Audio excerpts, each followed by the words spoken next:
අයිබෝන්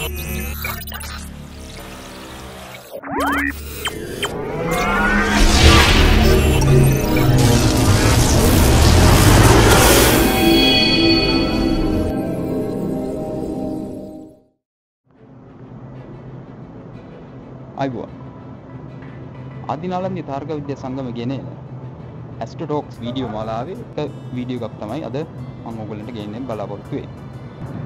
ඉතින් මම දැන් ඇවිල්ලා ඉන්නේ ඇමරිකාවේ නිව්යෝක් ප්‍රාන්තයේ Rochester විශ්වවිද්‍යාලයේ ප්‍රකාශ විද්‍යාව පිළිබඳව ආයතන එහෙම නැත්නම් Institute of Optics වලට ඔයගොල්ලෝ ගොඩ දෙනෙක් දන්නවා තාරක විද්‍යාවේ ground based telescopes වලින් එහෙම නැත්නම් පෘථිවිය මත තියෙන දුරේක්ෂ වලින් අභ්‍යවකාශයේ ඡායාරූප ගණිතී අභ්‍යවකාශයේ වස්තු වල ඡායාරූප ගණිතී ඒකේ image quality එක වැඩි කරගන්න පාවිච්චි කරන උපක්‍රමයක් තමයි adaptive optics කියලා කියන්නේ. දැන් මේ adaptive optics කියන්නේ මොන වගේ තාක්ෂණයක්ද?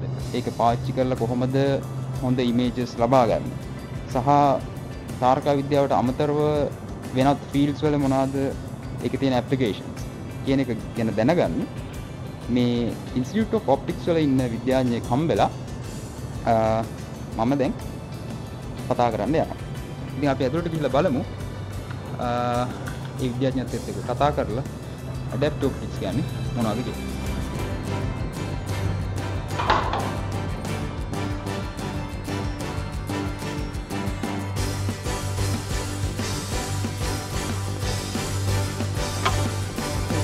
Hey.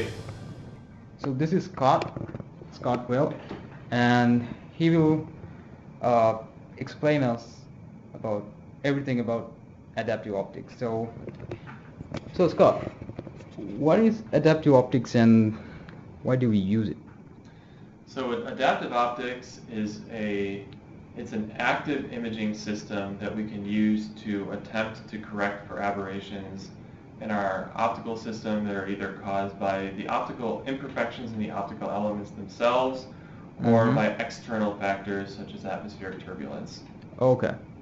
So we suppose I have a ground-based telescope, and if you look through that telescope, let's say a star or planet, so what causes those aberrations or the imperfections of the image?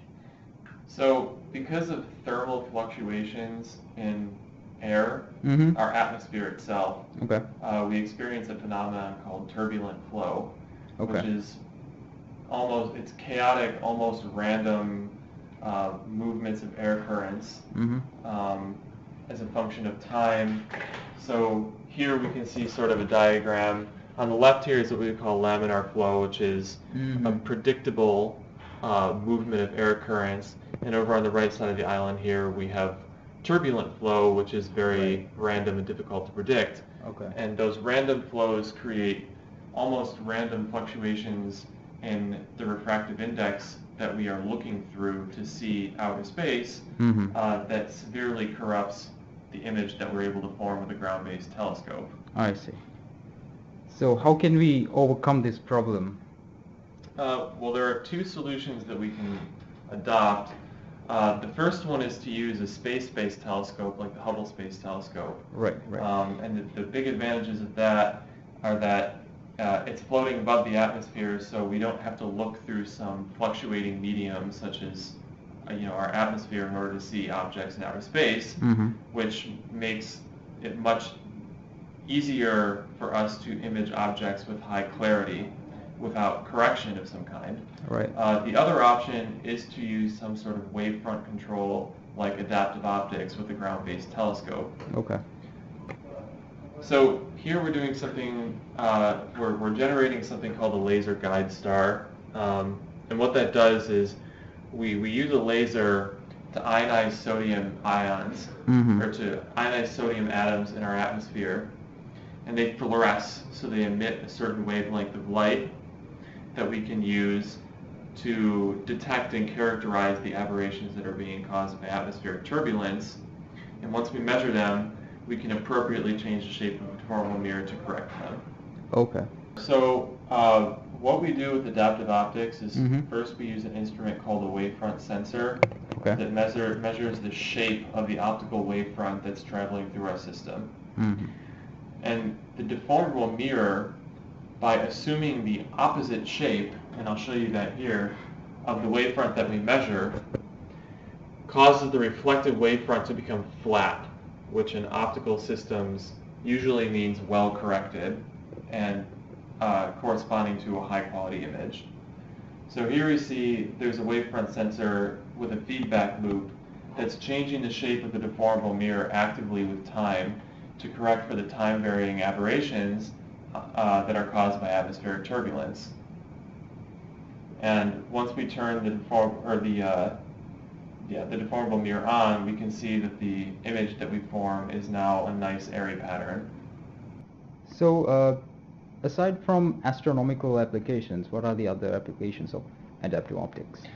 Yeah, so one big application area of adaptive optics outside of astronomy Mhm. is in vision science. Okay. There's a famous experiment that started around the year 2000 where we can use adaptive optics to correct for the aberrations that are caused by the human eye itself.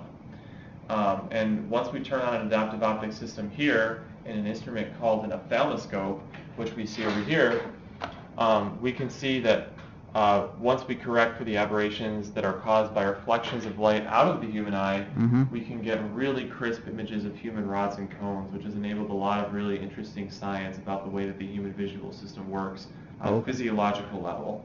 Okay. Sounds cool. I think there's a group doing this exact research in the Med Center, right? That's right. David Williams' group is famous for pioneering the use of the adaptive optics retinal ophthalmoscope. Cool. Thank you, Scott. I think our friends now know more about adaptive optics. Thanks to you. Thank you. Great. Astro Talks පළවෙනි video එකත් එක්ක එකතු වෙච්ච ඕගොල්ලෝ adaptive optics ගැන ගොඩක් දේවල් දැනගන්න ඇති. ඉතින් ඊළඟ Astro Talks වීඩියෝ එකෙන් අපි බලාපොරොත්තු වෙනවා adaptive optics පාවිච්චි කරලා කොහොමද මේ ඇසේ සෛලවල ඡායාරූප ගන්න කියන එක ගැන විස්තර ගෙනෙන්නේ. ඉතින් ඒ වීඩියෝ එකෙන් හම්බෙමු. ජය වේවා.